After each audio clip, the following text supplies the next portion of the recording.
Hello everyone, welcome to this video. Today I'm going to be interviewing my friend Brandon, who I literally just met 20 minutes ago. We've actually been texting for probably almost more than a year at this point.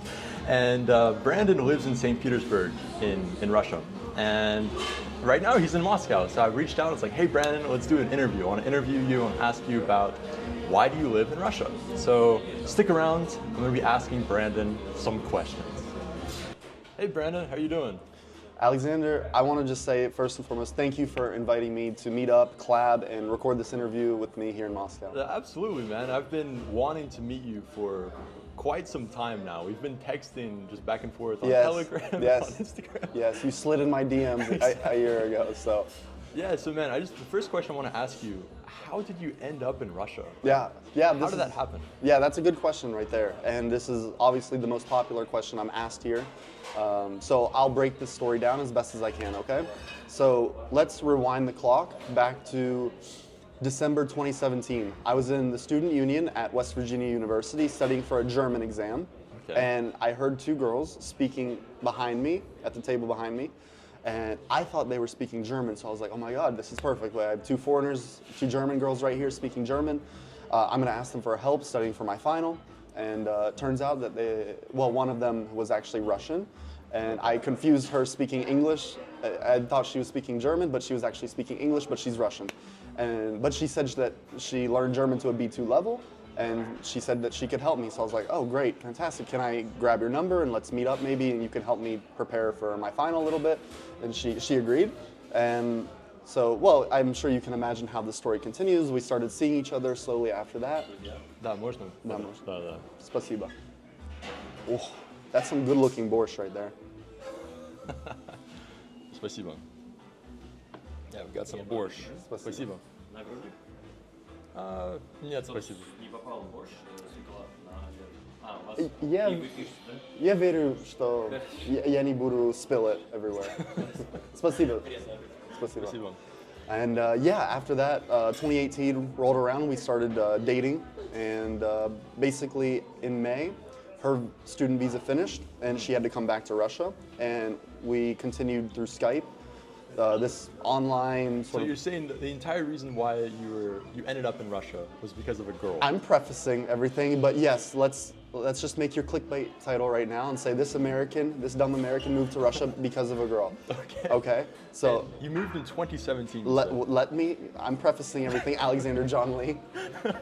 You ask the questions, I answer. Okay. Don't interrupt the guest. So. Summer 2018 rolls around, right? We were continuing this online dating, long distance, and we agreed to meet up in Paris for my birthday, so we met up for 2 weeks in Paris, France. And then after that, things became a little bit unclear, the direction of our relationship moving forward, because we had no concrete plan of like whether I would move to Russia. This wasn't even a thought, and this was like September 2018. I had started my first job at a bank. She was in her senior year at university in St. Petersburg State University. And basically in October, we split up. But prior to that, like during the summer, she had always sent me videos, pictures of St. Petersburg, and it had fascinated me, but I just didn't even consider the thought of even trying to move there, even just for like a gap year, like 1 year, to travel and just experience life abroad and then come back to the US and start life seriously. But after we broke up, actually that gave me the motivation to where I was like, okay, I want to move abroad somewhere for like 1 year just to try it out, and I can travel a little bit throughout Europe. This was 2018 fall, and I planned to go there in 2019, so obviously it was more open to travel throughout Europe.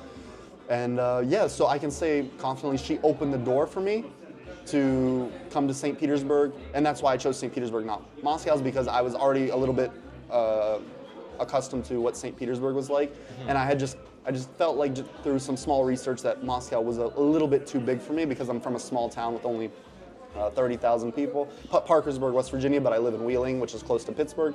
So yeah, because of her, she opened the door for me to find out about St. Petersburg, and that's how. Cool. Yeah. And what year did you move to St. Petersburg? April 2019. Okay, and you've been there pretty much ever since? Except for 10 months. I did move back to the US in October 2020 until September 2021, where I did work in the US, and I came back a little bit more seriously that second time around. Okay, so in college, what did you study? Like, did it relate to wanting to like? Did that make you want to move to Russia? No, nothing. There's nothing connected with college and moving to Russia. I studied business administration, marketing, and it's helped me a little bit. I can say at least with social media now because I can tell your audience that I do some Instagram stuff and YouTube, but mainly Instagram. And but yes, college is not connected with Russia in any way, shape, or form, other than the girl as the proxy. Okay.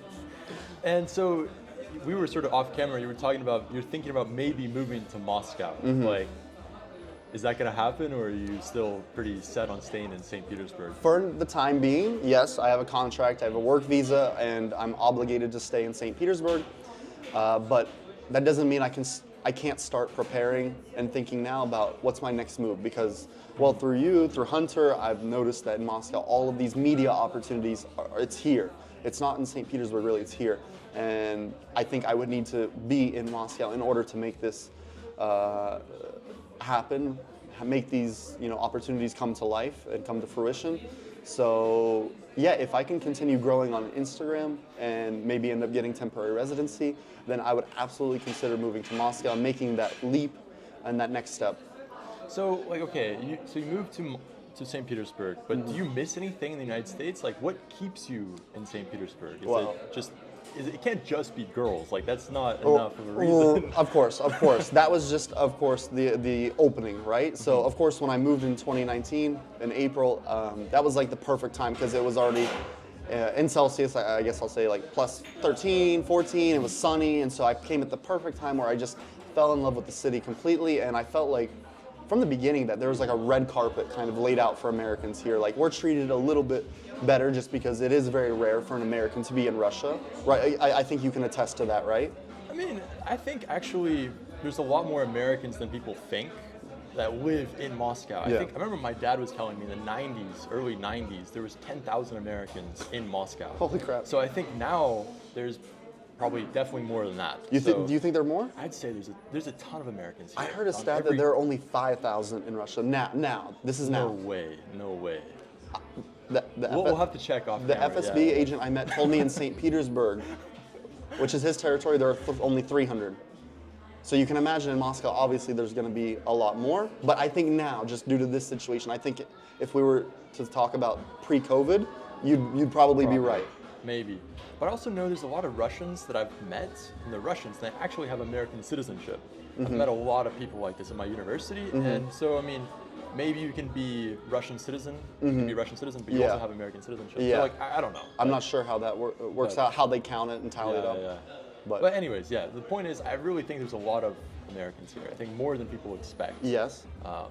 There absolutely are. So yeah, but like, okay, so what keeps you in Russia? Is it just, you can't just be girls, like it has to be something else? No. Of course it's not just the girls. Well, in St. Petersburg, I can say that I do like the liveliness and the activeness of the city, and obviously I could say the same for Moscow, but why I never considered moving here in the last 3 to 4 years is just because I felt like Moscow is a very large city, and I would feel like a fish in an ocean there. Meanwhile, in St. Petersburg, I'm like a fish in like a lake, so I can maneuver the city a lot easier than in Moscow. But that's not to say I won't consider moving in the future. This is very possible now. This is my 3rd trip here, and within the past year, all of the opportunities that have opened up just through Instagram. But what keeps me here is basically, I teach English, that's my profession here, and I'm able to earn a decent salary. I can say, at least for St. Petersburg, it's definitely middle to upper middle class, and that's through the hard work I've done through Instagram and everything like that, to be able to have that outreach. And I don't mind educating the Russian citizens, improving their English. Of course, I would like to look for more opportunities, something bigger, better in the future. I still feel like I'm pretty young, I'm 28, so I'm still looking for ways of how to grow and expand outside of just simply selling my time and teaching. But I can say that what keeps me here is probably the liveliness of St. Petersburg. I would say the people are very hospitable, and I have a good circle of people around me. I would say that, well, there are lots of entertainment and lots of activities in St. Petersburg and obviously Moscow too. And well, like I said, I'm from a small town, so if I were to consider moving to a bigger city in the US, I probably could. But I don't feel like my life would be as mobile. Like I think I'd probably be stuck to that, well, 9 to 5 life, which is okay. But you know, as a teacher, my schedule's kind of flexible and I kind of like this setup right now. Of course, winter's very brutal and it's very difficult to stay here during winter. I don't know how you stay in St. Petersburg in the wintertime. Like, I don't think there's much of a difference between St. Pete and Moscow. Oh, and there's a big difference. It's like it's so humid. Like the air is more humid in St. Petersburg during the wintertime, so like it permeates your clothes, like your coat. And, like, the cold really like it's gets brutal. to you. Yeah, it's brutal, man. So what do you do to like survive the winter? Do you like just work out? I see you go to the gym all the time. Well, dude, my goal when I leave my apartment is just to get from point A to point B. I'm not one of those people who can just walk outside and say, like, let's go for a walk in the park and it's negative 20 degrees Celsius. No, my objective when I leave my apartment is to get from point A to point B as quick as possible. So I don't like wasting time outside during the winter, and yeah, it's brutal. I can say that 100%. And the ideal situation, I think, for me in the future would be like if I could live in St. Pete from April until like September and then move somewhere south, whether it's in Russia or anywhere else abroad. That would be the ideal setup, because St. Pete, it's like, well, in Moscow, it's like the best in summer and spring. I think I was actually thinking about moving to St. Petersburg at one time, just because I was there in the summer of 2023, and I like fell in love with First the Beef? city. First Beef, yeah. And it was just a very romantic atmosphere. It just you kind of. What did you tell me about Nevsky? Remember what you told me about Nevsky?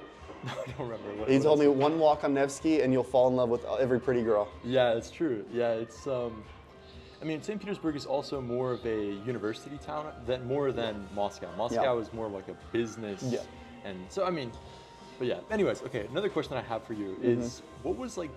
Did you have any difficulties or like shockers when you first moved to Russia? Oh yeah, dude. Like I watched your video, and I had one disagreement with you about you need to know Russian at a B2 level in order to survive here. I disagree with that. Okay. I think ideally someone should have A2 level Russian before they move here. They can ask for some groceries at the grocery store, be able to confidently, buy a train ticket or whatever like that, directions. But when I came here, I was at nothing, bro. I didn't know the alphabet or anything. And yes, this was very stupid in hindsight, but after I went on a couple of dates with some girls, I realized, like, okay, not every girl here knows English. And obviously if they're at the age of 20, 21, 22, they're most likely not going to make that big sacrifice and start learning English. So I realized something has to switch in this dynamic. And I decided that I'm in Russia, so I should take the time out of my day to learn the language to at least a B1 level. You don't have to be fluent or anything like that, but at least a level to where you can confidently,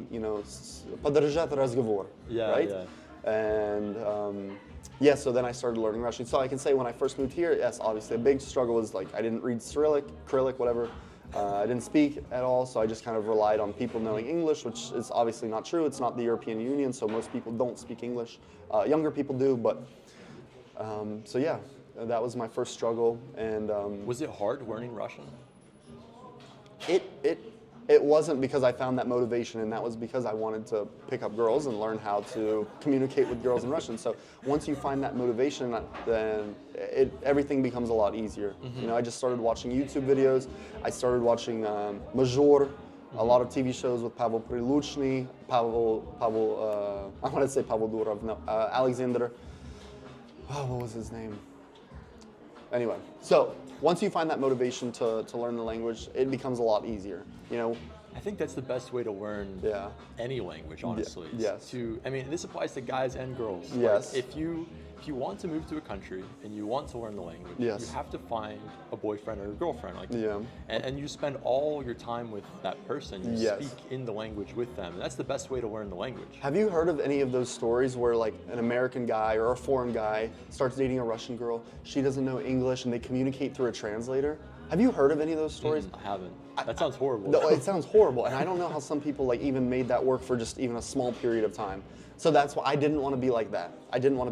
So. Also, what's interesting is I think, just judging from Americans who got married to Russians, I think the divorce rate, I think we need to look at this like after the video, but I think there's a statistic of like Americans and Russians getting married.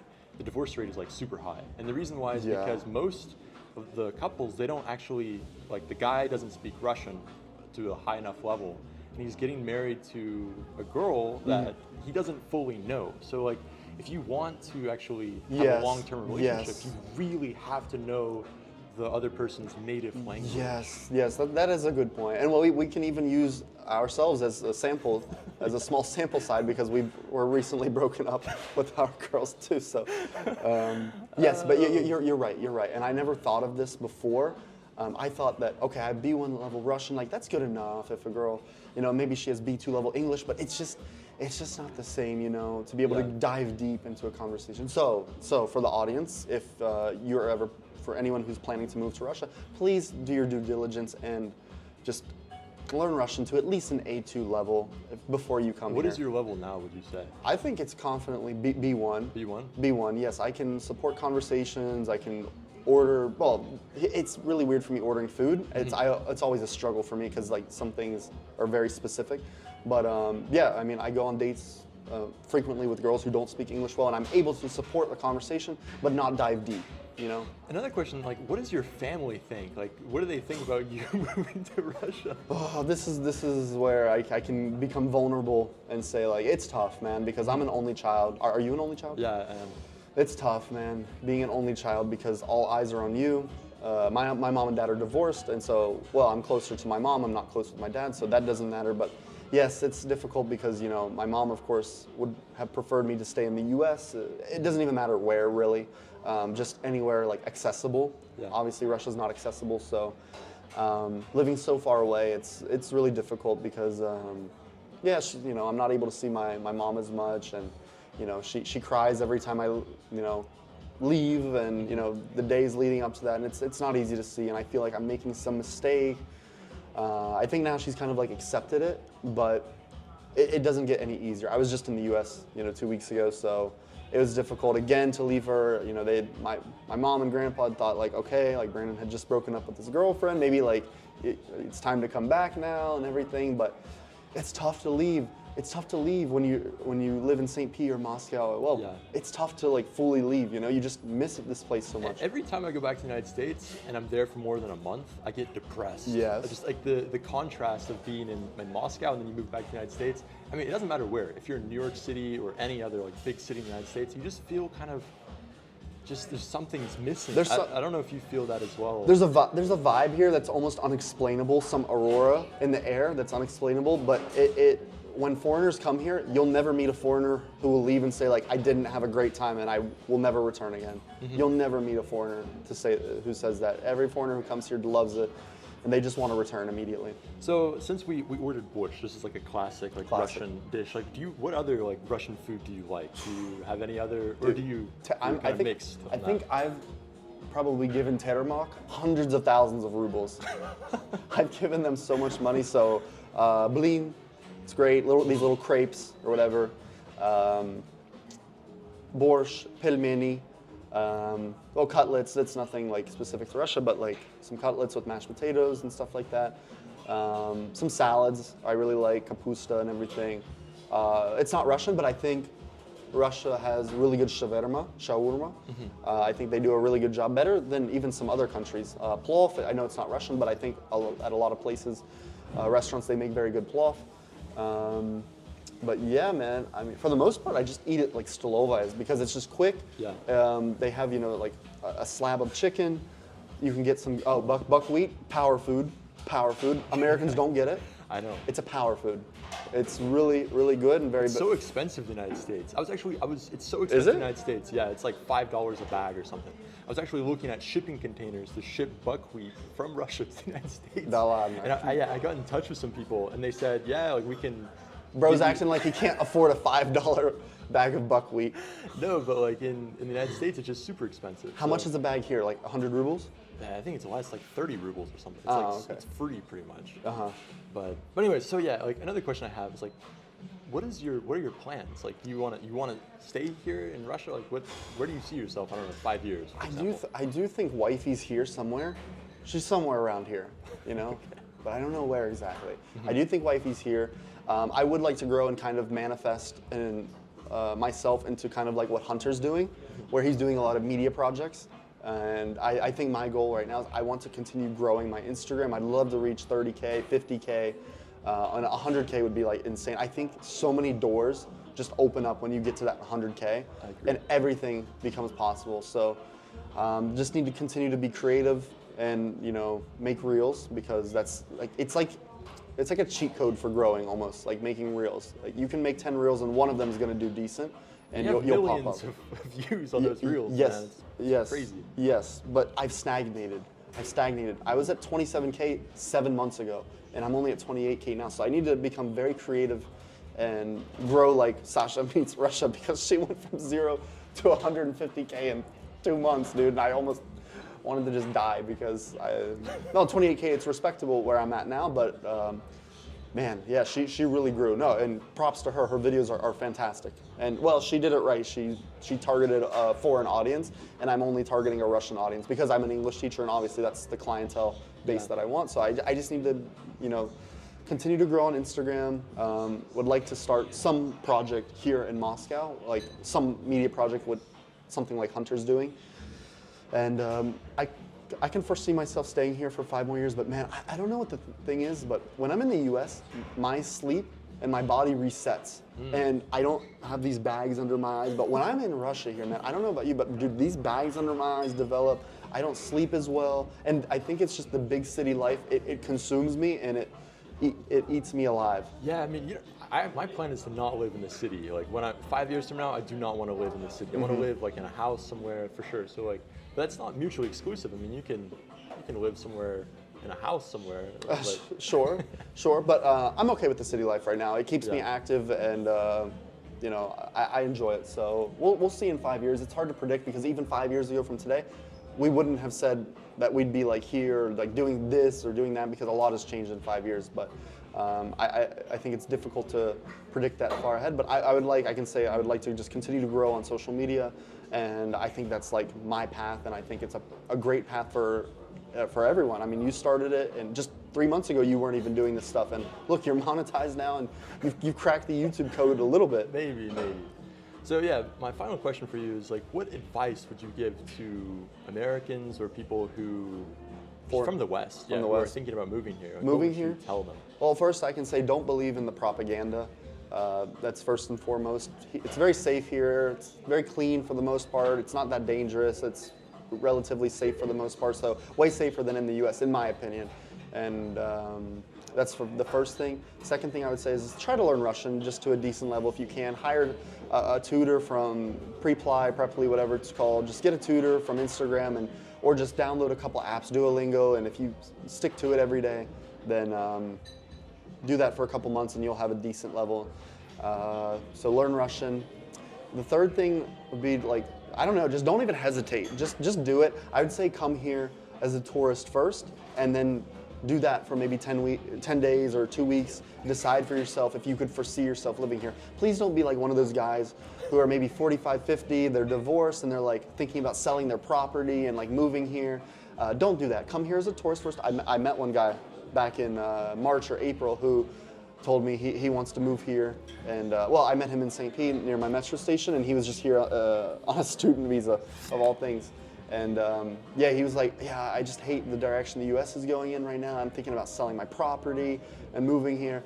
Don't do that until you move here first. And I get DMs all the time from Russian chicks who are in the US married to an American, and they're like, Brandon, can you give me some advice? Like my husband, he really wants to move to Russia. He wants us to like change our whole life and everything. Like, is it worth it? Like, I see that you're an American here and you're doing pretty well. Like, can you, you know, text me something, write me something. That way I can pass it on to him and everything. So there is a market. Yeah, there's a market of people who want to move here, and that's fantastic.